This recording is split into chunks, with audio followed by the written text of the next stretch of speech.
The confirmed cases have crossed 5 lakh. The world's biggest cities are shut.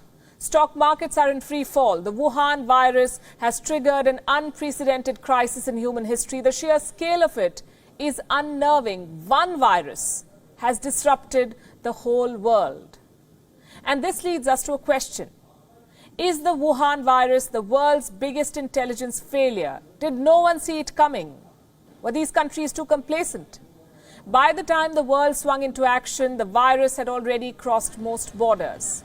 And now everyone is playing catch-up. Well, almost everyone. There is one country that seems to have an edge right now. The home country of the Wuhan virus, that is China. There is no doubt that China was hit for weeks, that Chinese people suffered. But now China says it has contained the threat. So it's closing down borders and opening up businesses. Fewer cases are being reported. Factories are up and running again. Businesses will take time to revive, but they have made a start. Companies are being encouraged to make coronavirus supplies. They're making equipment other countries might need to fight the outbreak. Gloves, masks, personal protection equipment, even ventilators. So first China put the world in ICU, and now it is selling them ventilators. Is China profiting from this outbreak? As I said, the people of China have gone through unspeakable misery. Thousands have died, they've suffered. But big business and the government now stands to gain in China. And if this sounds too sinister a plot, look at this. This is a book written in 1999, and this could offer clues into the Chinese mindset. It's called Unrestricted Warfare, China's Master Plan to Destroy America. It's a book on military strategy. It was written by two Chinese generals, Qiao Liang and Wang Xiangzu. The book makes an argument. It says that China cannot defeat America in a direct military confrontation, but it can leverage its economic prowess to leave the Americans behind. Now, the book's assessment has some eerie similarities with the present situation. It is being quoted by conspiracy theorists. They claim that amid this coronavirus crisis, Beijing is executing its world domination plan. On this show, we do not go by conspiracy theories to make our assessments, so we set out to look for the facts. What we found was most interesting, and we have that for you tonight. Let's first talk about the situation in China. What is happening in China right now? Restaurants, zoos, even the Great Wall is open to tourists. Not foreign tourists, because they may bring back the virus, but the Chinese are out and about. As we say in television, they're moving towards normalcy. Restrictions are being lifted, factories are coming back online, businesses have resumed in many parts of China. At this rate, China's businesses will be up and running in a few weeks. Not without government help. Like most countries, China too has announced a relief package to revive the economy. Communicated the figure of a totality of 344 billion US dollars in terms of mainly fiscal measures. First and foremost, we try to stabilize the Chinese economy, and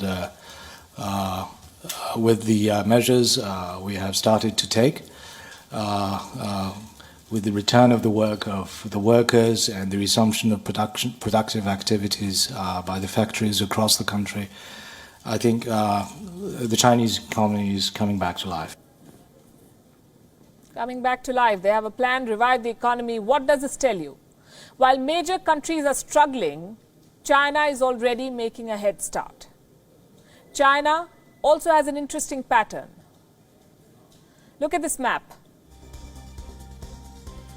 This is Wuhan and the rest of China. The coronavirus outbreak in China is what this map details. Now, some of the biggest cities in China were largely insulated from the outbreak. I say this is interesting because while the virus spread and unleashed chaos in the remotest corners of the world, it couldn't do much damage in China's top cities. I'll give you examples with numbers. Let's start with Beijing. Beijing has recorded more than 500 cases. 8 people died in the city. Do you know what's the population of Beijing? 2.15 crores. Shanghai reported 468 cases with 5 deaths. Shanghai has a population of 2.4 crores. Among the 10 most densely populated cities in the world, only 5 deaths, less than 500 cases. The point I'm making is that China's financial hubs have largely emerged unscathed from this crisis. They can bounce back quickly. They're boosting business by creating opportunities. What does the world need right now? Personal protection equipment, masks, they're in short supply. Guess who's filling the gap? Chinese companies already at work to supply to the world. According to a report, almost 9,000 new manufacturers started producing masks in China this year. They began business in the first 2 months of 2020. China's daily mask production has crossed 116 million now. Many companies have overseas orders. They're selling outside China. One of the biggest companies is Dawn Polymer. This is a Chinese company. It supplies the fabrics used to make masks. Dawn Polymer has a 40% market share in China. And the value of its shares, the company's shares, has shot up by, listen to this, 417% since January. 417% in 3 months. The holdings of the company's founders now stand at a whopping $1.9 billion. The coronavirus crisis has only meant good news for their business. Here's another example of China creating opportunities from the crisis. Buying out distressed assets. Case in point, Australia. The Scott Morrison government is worried about Chinese companies taking over Australian businesses. Reports say Australia's Foreign Investment Review Board is now gearing up. Why? Because they fear takeover attempts from China. Distressed Australian businesses and assets are on China's radar. It's not just Chinese companies that stand to gain. Foreign companies based in China are also back in action. BMW's factories resumed operations in February itself, last month. Fiat Chrysler has also restarted production. Foxconn has resumed work in its mainland China factories. Foxconn manufactures for leading tech giants like Apple and HP. Tesla's factory in China is back online too, reportedly with help from local authorities. Members of the Chinese government allegedly helped Tesla secure key supplies.